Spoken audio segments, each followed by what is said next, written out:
What would you do if your online store converted 36% more shoppers? You could take 36% more vacation. Another pina colada? Yes, please. Open a new retail location with 36% more square feet. Fantastic. Hire 36% more help. You're hired and you're hired. Shopify has the world's best converting checkout, up to 36% better than other e-commerce platforms. What you do with those extra sales is up to you. Switch to Shopify today at shopify.com/listen and get a $1 trial. Shopify.com/listen. Let's talk about a condition many people haven't heard of. And it turns out it's more common than you think. Peyronie's disease, or PD for short. PD can happen when scar tissue builds up under the skin of the penis. This can cause a curve with a bump during an erection, and for some men, lead to pain during intimacy and may impact mental health. It may also lead to anger and frustration, depression, Lowered self-esteem. and even withdrawal from sexual activity and physical intimacy. Because of this, some men could feel embarrassed or reluctant to talk about PD. The actual cause of PD isn't always known. In some cases, it may be linked to a minor injury or repeated injuries during sex or other physical activity. The good news is, PD is treatable. If you notice a curve with a bump, A trusted urology specialist can help diagnose it and walk you through your options, including non-surgical treatment. To learn more about Peyronie's disease, visit talkaboutpd.com. One Night with Steiny. One Night with Steiny. Shout out, full send now. Hey, bro, what's your name, bro? Steiny, what the hell? We've been sitting here for like an hour together. I don't know your name. What's your name, bro? Steiny. I can't guarantee anything. All I can guarantee is that you're going to be entertained. I'm a professional. I'm here to interview. So the whole interview, you can ask me what I like better, Burger King or McDonald's. All right, and we are going to wrap up on that note. Thank you, Steve, so much. That was amazing. Burger King. One Night with Steiny. One Night with Steiny, baby. Let's go. One Night with Steiny. Follow and listen on your favorite platform. It is 1 o'clock, our final hour here of this Wednesday edition of Three Man Front. Appreciate everybody tuning us in. Last hour, we talked to Tyler McComas, Mike Rodak. 11 o'clock hour, Mike Gittins. 10:30, we spoke to our good friend Brian Edwards from Vegas Insider. If you missed any of those interviews, you can always download the Three Man Front podcast. Great conversation throughout the day with football. We just heard from Tyler McComas. Interesting that he once again is very positive, upbeat about Oklahoma and their potential of making the college football playoff again. 1-800-239-WJOX. That's the phone number, 205-834-9450. That is the text line. If you got a dangerous tree leaning over your house or maybe branches blocking your view, you need to call Golston Tree Service today. That's 205-337-4443. Golston's licensed pros. They handle everything from trimming and pruning to full tree removals. It's fast, it's safe, it's affordable. Don't wait until the next storm causes damages. Call Golston Tree Service today, 205-337-4443. It is pretty remarkable just to look at the 2018 SEC Championship game on one of the TVs in our studio. And just from, without even studying it, looking at the bodies, looking at how open it looks like just a totally different product, does it not? Alabama 2018 versus maybe what we just got, 2025? There's no question. But it's a great reminder of just how dominant Alabama was in that tenure. It was unbelievable. I mean, one of the packages they were running a minute ago, it was Najee Harris and Josh Jacobs. That was your 1-2. That was your 1-2. I mean, they were both in the backfield together, and Tua was in the shotgun. I mean, it was. And then the wide receivers that they have. And then you go to the defensive side of the ball. Yeah. And it's just NFL today, who's who. Yeah. Meanwhile, Conrad's crying in the other room. Thinking of We tried to tell you, Conrad, tried to tell you.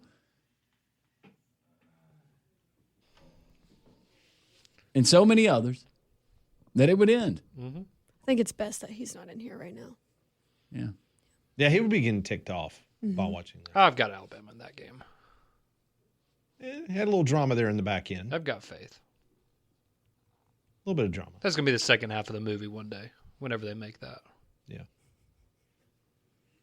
That'd be big time. You feel good about Alabama this year then? He likes the 9 wins. I'm right there with Mike. Yeah, him and Mike Rodak, 9 wins for Alabama. So what was... You were down on Alabama. Alabama gets in the college football playoff, so you were okay with that, and I agree. That was all right. You checked the box. Yeah. You met expectations. Won a game. Yep. Then you were. It felt like maybe your fervor had dropped a good bit during the transfer portal. You were less than blown away by the guy from Carson Newman that they were looking at for so long, or Concordia State, wherever it was. Yes, correct. Now I feel like you're going, and then there was some hope, and now that we're getting recruiting news, you're back into your dark place. No, I think that 9-3 is, in the context of college football, a solid season. In the context of Alabama football, it's a disappointing season. But I think that's a realistic place to be without having seen the product on the field, because there's a lot of concerns. But if you're somebody that is really optimistic, I can see why you're really optimistic. I can also see why people are very pessimistic. I'd say I'm kind of in the middle. I think they'll be good. I think they'll be competitive, but I don't think they can probably win a championship. So you think they'll be like several other teams in the SEC? Yeah. Good, competitive. Until we see the product on the field. That's where I'm at. Will that be enough? Hopefully enough for 9 wins.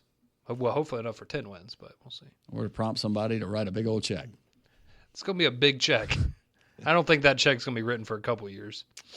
All right, so last night we had round 1 of the NBA draft. I almost said NFL. NBA draft. We will not see Sorsby in the NFL draft anytime soon. Yes, Bama's LeBaron Philon. Big night. He was taken 22nd by the 76ers. But how about UAB grad? Yaxel Lindeborg. He goes 11th to the Warriors. There was a social media post by Jason McIntyre, and he had posted that there was a lot of bit of debate in regards to who they wanted to take at Golden State, whether they really wanted to take Yax or not. It was kind of split in between who they wanted to potentially draft, but he ends up going 11th to the Warriors, so that was big for him to go there.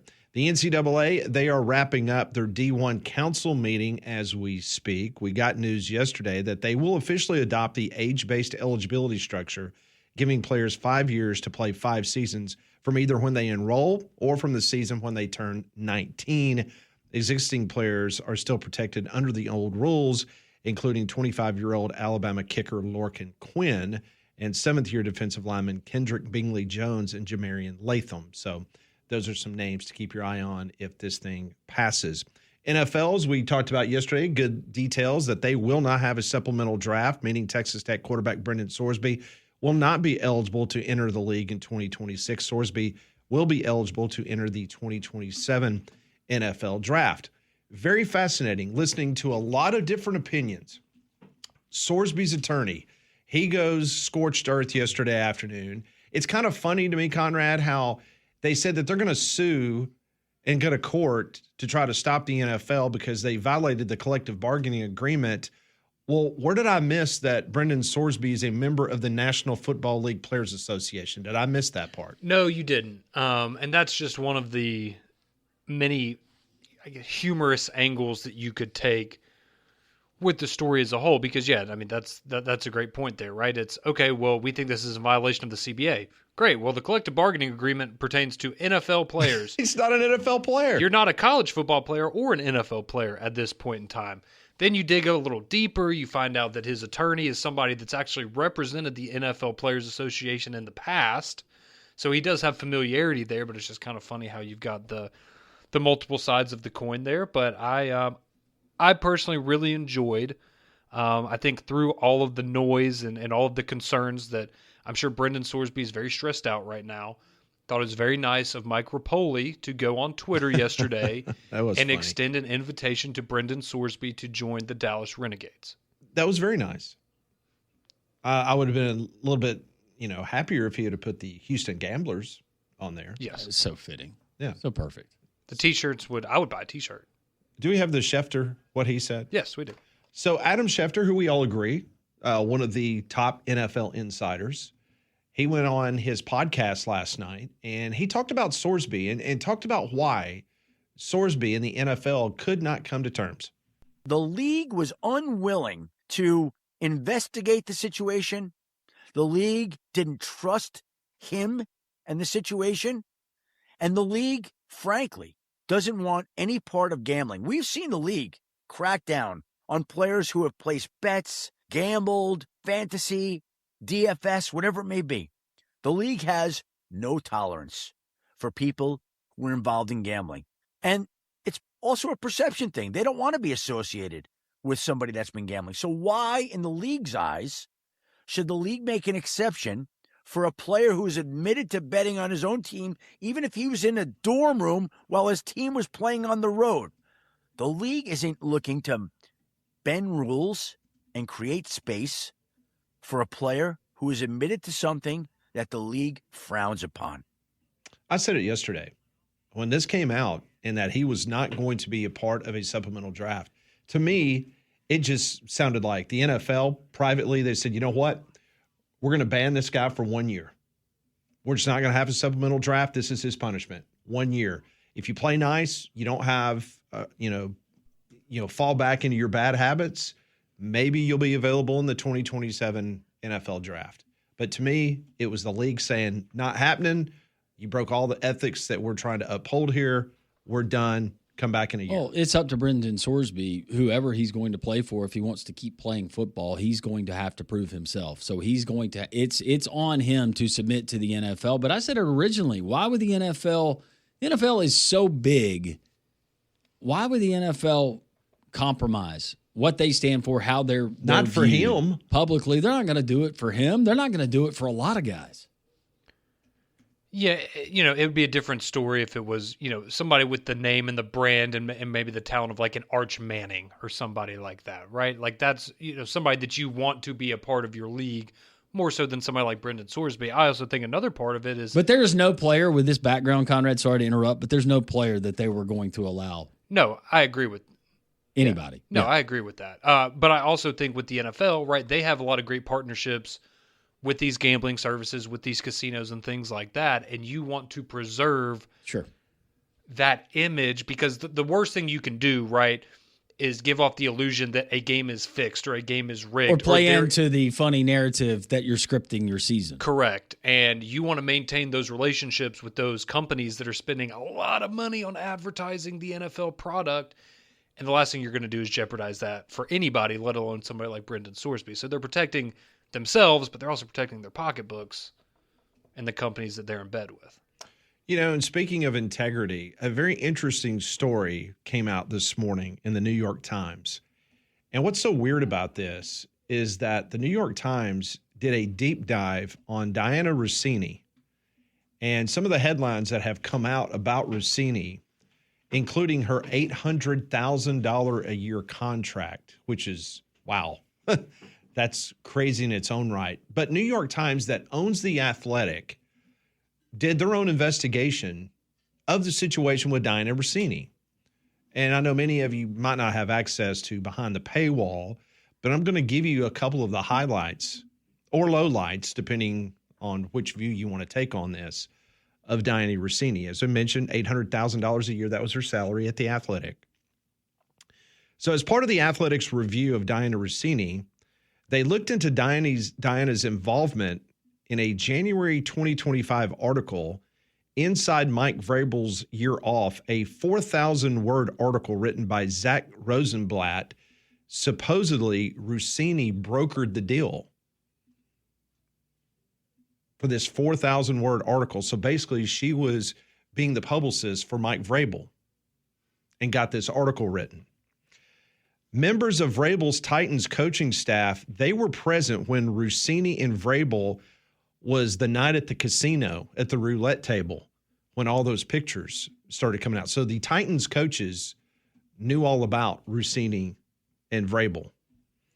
Russini was given time to respond to the Sedona photos, but did not tell the Athletic executives about the Sedona photos right away. Instead, they warned it off a few hours before the Post's deadline to Russini. The Post gave Russini a deadline. Say, hey, listen, you need to give us a comment. Right. Or we're going to go ahead and publish these pictures. So those are kind of held back from her bosses at The Athletic. The Athletic wasn't given all the Sedona photos, as I mentioned, before they publicly supported Russini, meaning Russini either held additional photos back or just completely lied to her bosses. Russini didn't alert editors to any conflicts of interest with Vrabel. This is another interesting part. A friend told the New York Times, now this is a friend of Russini, that she resigned because she saw an opportunity to re-image her career and spend more time with her children. So she resigned because she believed that she could, I guess, resurrect her career and then just go spend time with her family. Okay. A former ESPN ombudsman said Vrabel and Russini were operating very flagrantly for many years. You think she loves him?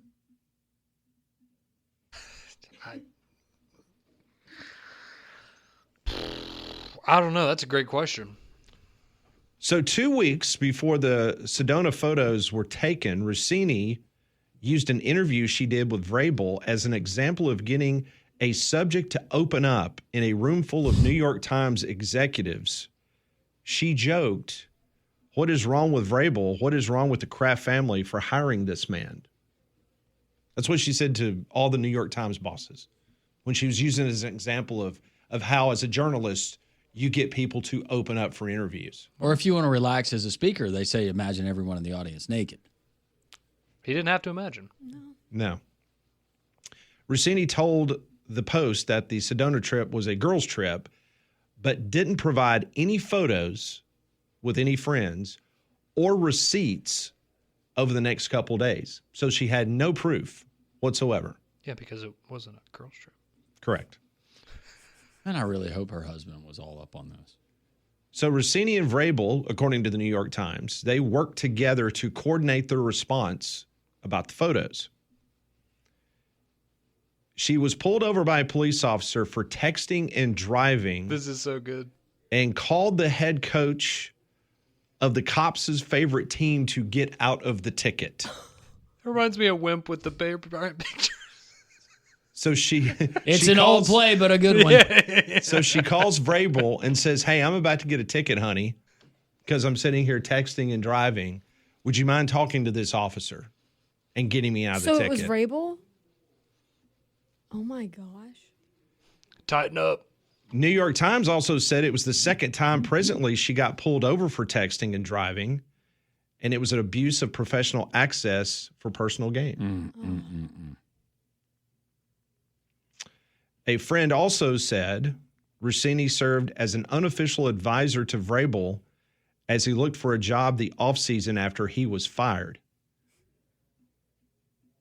So she was basically doing PR marketing, and she was his Indeed representative trying to get him a job. So that is... When are we getting the Sorsby Russini podcast? Soon. But the fact that she got pulled over, and she used the card of, "Hey, I'm just profiling." I think I know your favorite I think coach. she's in love with him. This relationship has been going on. It's been going for years. It's a long time, yeah. Links you go to, you're trying to do what you can for your boo and his career. And apparently she was also upset at how, when he comes back to the Patriots and he gets up and he does his thing. Oh, he threw her under the bus. Mm-hmm. Meanwhile, boat rentals at this obscure Tennessee lake have never been better. What's that guy? That guy. Is this the place where they did the boat ride? Yeah, we'll take it out. That guy's killing it right now. Oh, yeah. But just please keep in mind the fact that the New York Times, that owns The Athletic, just wrote a story that made someone that they were paying $800,000 one of their a highest paid year. employees, yeah. She was one of the highest paid employees in that company. I'm talking about even some of their Pulitzer Prize winning potential writers for the New York Times. She got paid more than they did. And guess what? The Athletic was also in the process of renegotiating her contract before all this happened. So you can tell that this was kind of a hatchet job by somebody in the New York Times. Said, you know what? This is absolutely ridiculous. We're going to expose all this, even though it's going to make our company look really bad because we're paying someone $800,000 that was supposed to be bringing people to the website through subscriptions, and that she was going to break stories and break news in the NFL. But then she becomes the story. What a story it has been. Do we ever get the the full story. You just wonder the day that she will absolutely come clean. Mm-hmm.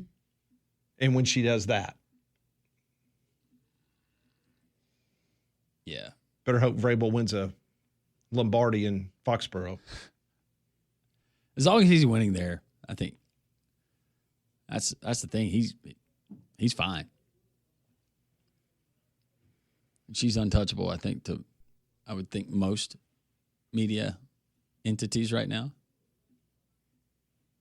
Who's going to hire her? Because most people believe that whatever breaking news story she had, whatever journalistic integrity she had, has now been thrown out the window. It's the same thing with Brendan Sorsby. How many people are going to be able to allow him to be your quarterback and he throws a bad interception and all of a sudden in your mind you're going, wow, did he do that on purpose or was that by complete accident? Or if Dianna Russini breaks a story about a head coach in the NFL. Is she sleeping with a guy? Or? All of a sudden it's like, okay, where did she get this information? The information was accurate. All things considered. So she get really good information. She had really good information. She's got to open up sometimes. I'm very vulnerable too. Like pillow talk. Just open up. Tell it all. 3-man front. We got questions from Pat. We'll try to answer. Pat Ponder's on the way. 125. See what you did there, Conrad.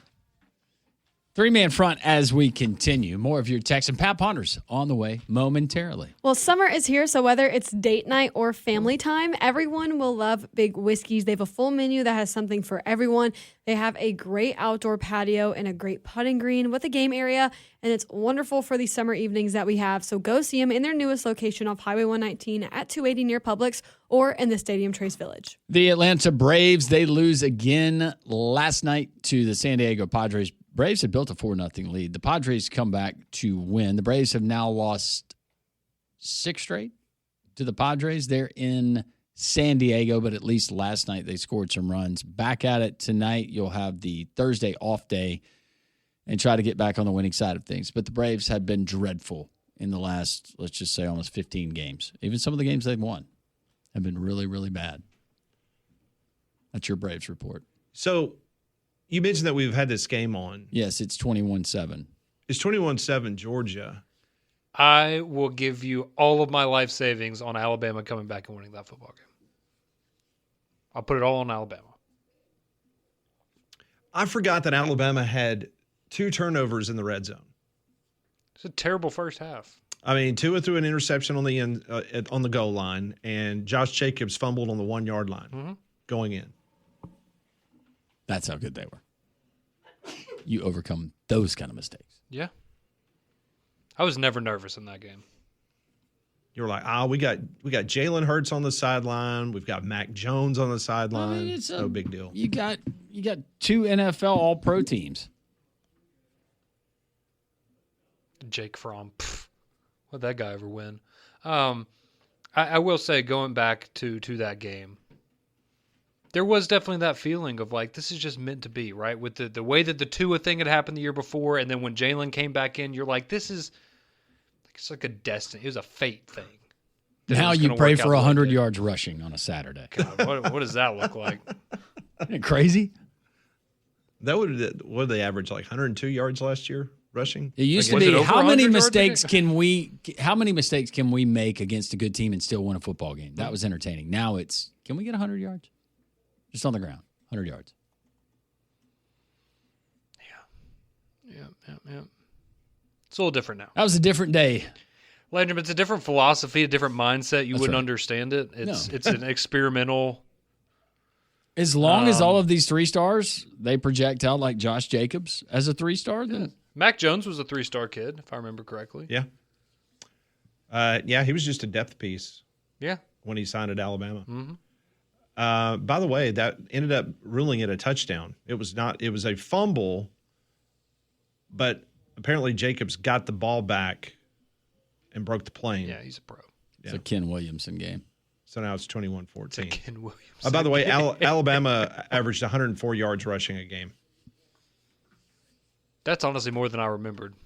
LSU was right below Alabama It could have been more. They just chose to throw it more because they were that good. You're talking about last year, right? Mm-hmm. Yeah.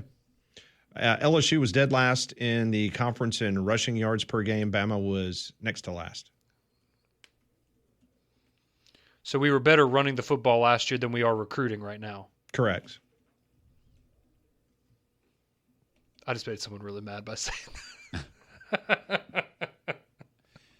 And listen to Lane, LSU is getting better. They're going to win national championship. Of course they are. So they're trending in a different direction. But you see what Alabama proved, because Alabama was next to last in the SEC in rushing, and Auburn was fifth best in rushing. Auburn didn't go bowl game. No. Yep.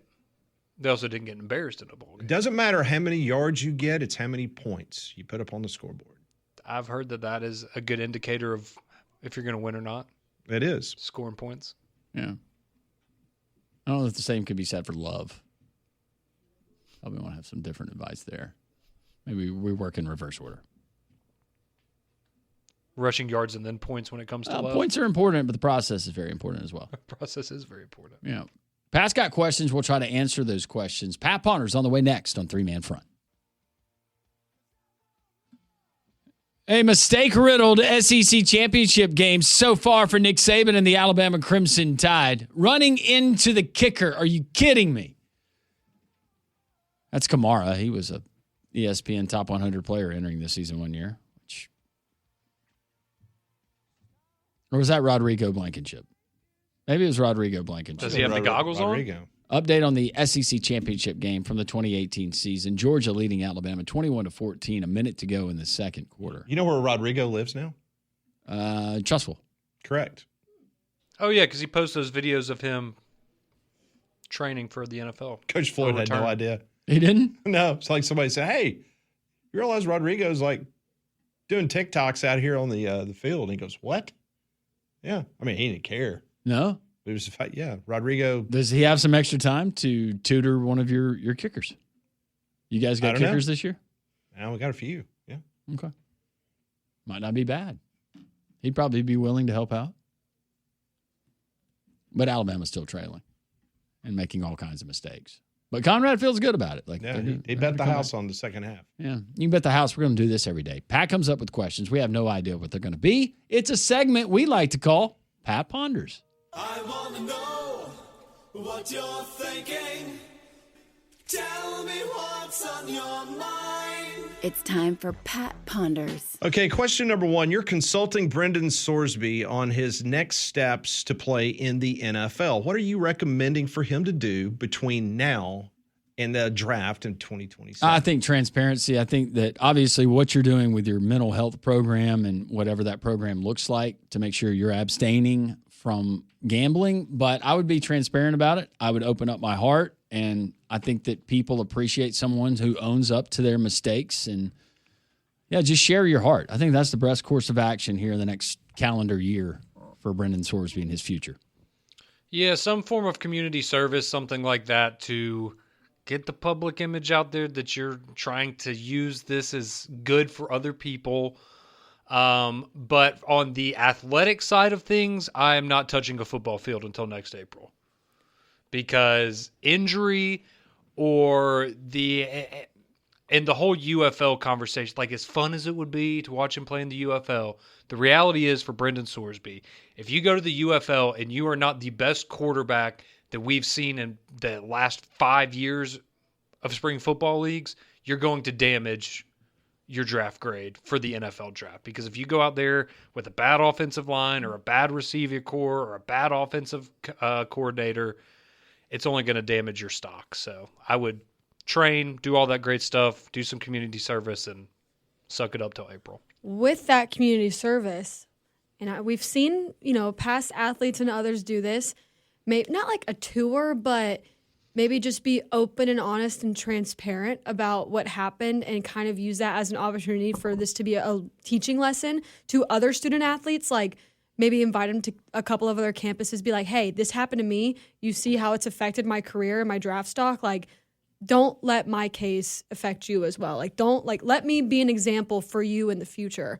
So kind of taking that in the offseason, then maybe joining the UFL. That's why I went back and saying be transparent, but it's like be uncomfortably transparent if you'll allow yourself to do that, and your thought process and how big of an addiction, because there's still some people who question whether this is truly a mental illness or he was using that as a ploy to try to get back and get in the good graces in the NCAA.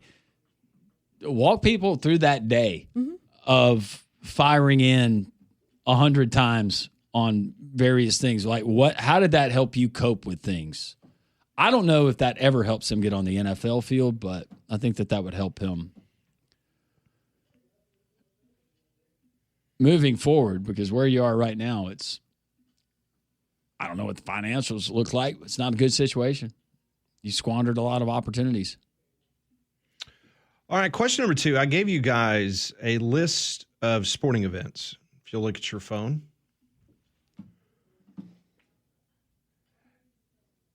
I'm going to give you 8 major sporting events, 2 groups of 4. You can pick only one group to watch for the rest of your life. The other 4 you will never watch again in your lifetime. Which group are you choosing? Group A, you have the Masters, Major League Baseball postseason, college football playoff, and NHL playoffs. That's in one group.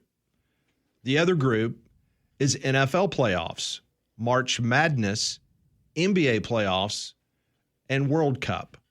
So which group, Group A or Group B, are you taking to watch for the rest of your life and the others never to see again? Masters is near and dear to my heart. College football playoff, obviously. Major League Baseball postseason, if my Braves are in it, fine, but I'm usually checked out by then. NHL playoffs, my buddies who bet a lot, they really enjoy the NHL during playoff season. I would hate to do away with March Madness in the NFL playoffs. But, yeah, I'm going to have to take Group A. I will go Masters, Major League Baseball postseason, college football playoff, and the NHL playoffs. Yeah, Group A. The only 2 teams I care about are in Group A, so I can't give up. And I'm with you. It would suck. I think I'd rather I love the NFL, but, man, I might rather give that up than March Madness, honestly. It'd be tough to give both of those things up, but – March Madness would sting the most. Yeah, that one hurts. Yeah. But my 2 rooting interests are in Group A. So you going Group A or B, Molly? I'm probably going to pick A just because college football is my absolute favorite, and I love the Masters too. I like watching the MLB postseason. I actually love the NHL playoffs. I think that's really fun time to watch hockey, especially if you don't watch throughout the regular season. But, like, getting rid of March Madness.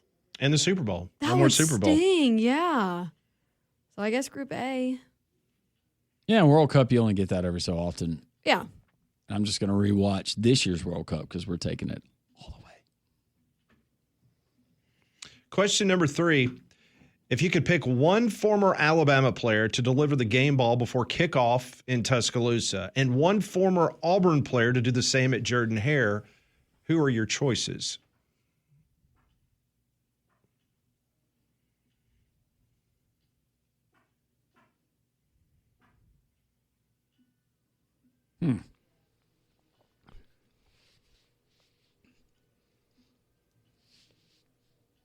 I'm just trying to think of, like, anyone that's alive that can come back. Absolutely. You're, as you know, because you've been in Tuscaloosa enough, they bring out the game ball, they fire the crowd out. I know. It's the emotional before the game, the kickoff before the teams come out. I'm trying to think. Give me an Alabama player and an Auburn player, if you were doing the choosing. I think right now, just in terms of who would fire the crowd up the most. I know who mine would be for Alabama. I think I'd pick. I go Landon Dickerson. It's a good one. I think I'd pick. Can I pick Bo for Auburn, or does that have to be a current player? Pick whoever's alive you want to come bring the football. I'm thinking about getting the crowd into it, probably saying some things that you've got the audio guy on standby. Yeah. Would you want Tua? No, it would be either Julio or Derrick Henry. Ooh, Derrick Henry just who is would good. get people. I think Julio would get people really rowdy for Alabama. That would probably be mine for them. And then for Auburn, I don't want to pick Cam. That seems too easy because, maybe Cadillac. I think with him and just the fanfare from him taking over as the coach, and I still think that would resonate. I'll take Derrick Henry and Bo, respectively. I'll take Julio and Cadillac. Yeah, I was thinking somebody off that 2014.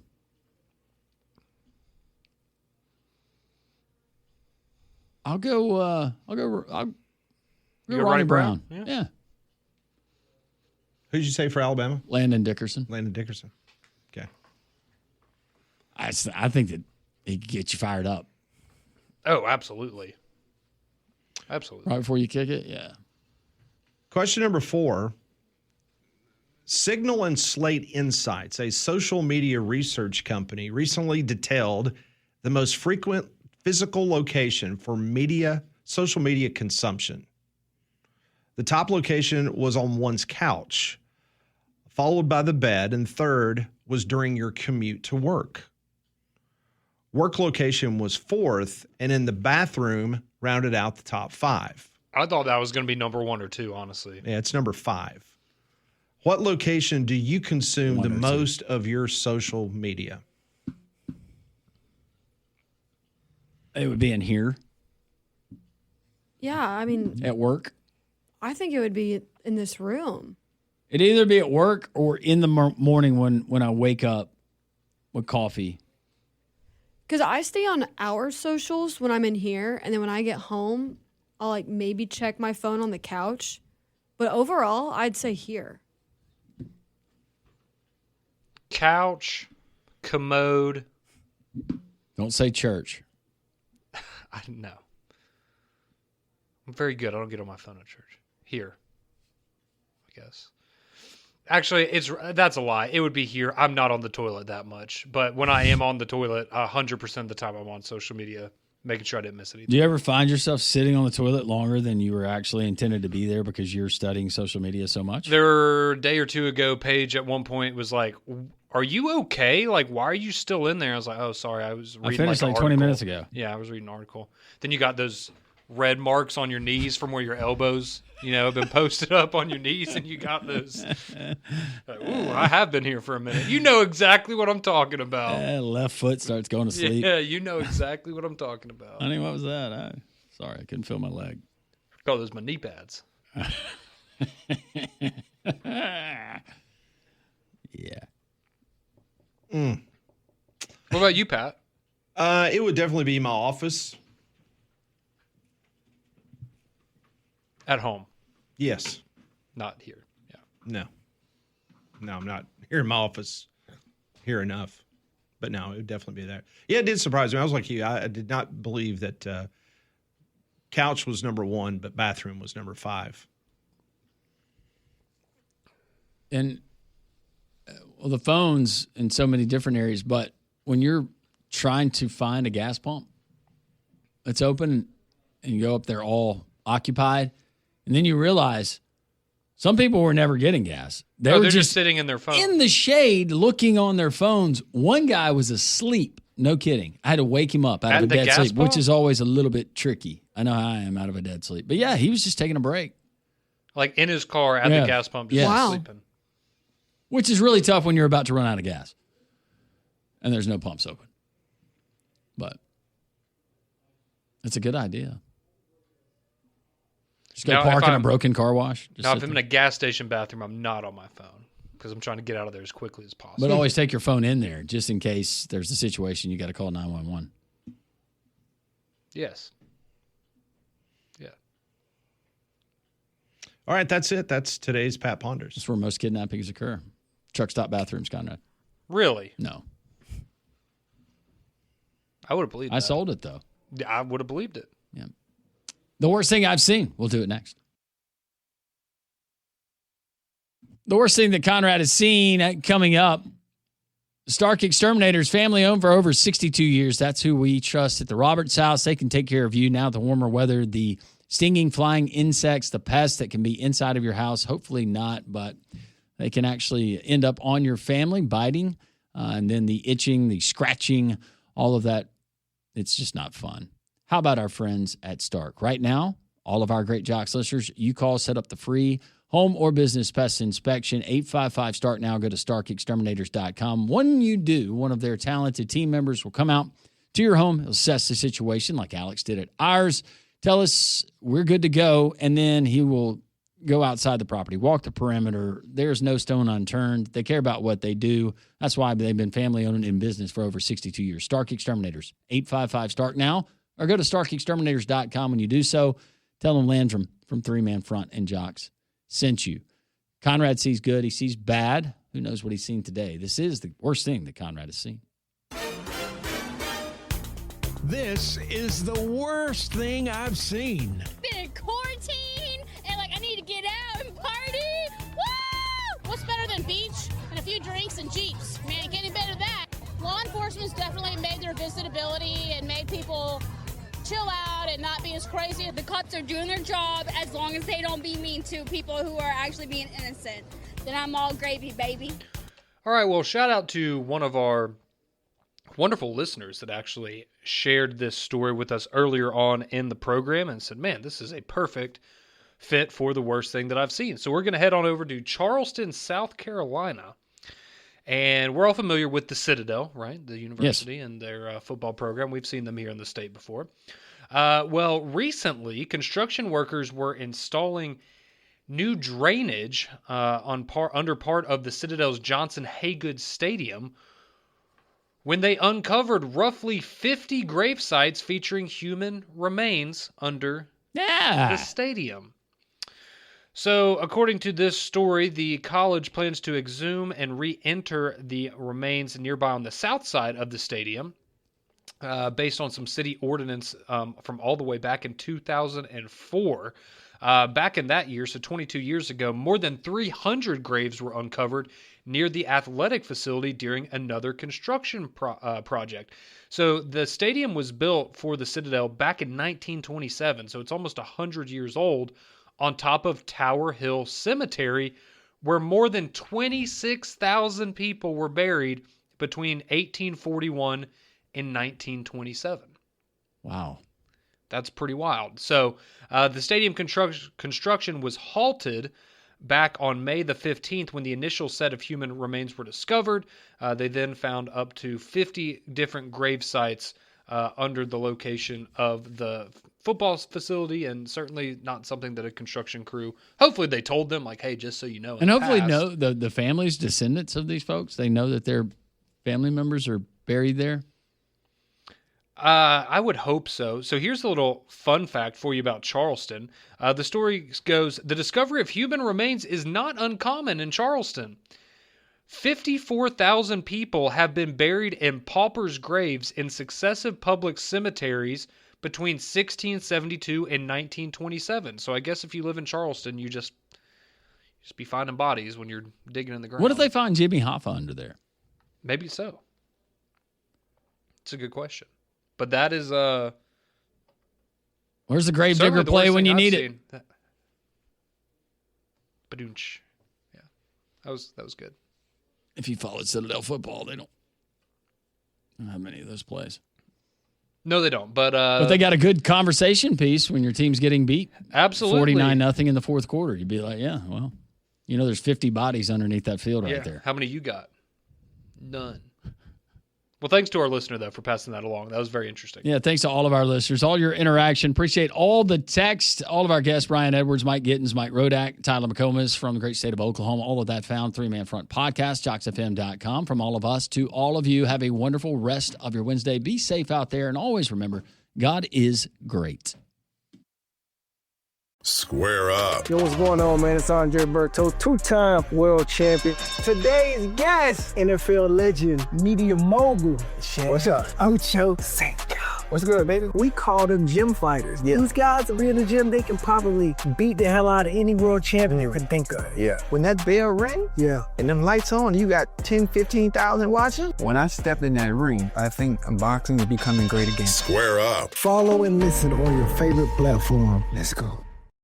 One Night with Steiny. One Night with Steiny. Shout out Full Send Nelk. This is just about me being myself. Gonna be chaotic. I can't guarantee anything. All I can guarantee is that you're gonna be entertained. How can I join an OVO? You can keep DMing Drake or keep paying. By the way, I like OVO. How do you know that I do that? I know you DM Drake all the time. I know. How do you know that? You paid me $3,000 on Venmo one time to text him for you. Dude. One Night with Steiny. One night with Steiny, baby. Let's go. Follow and listen on your favorite platform.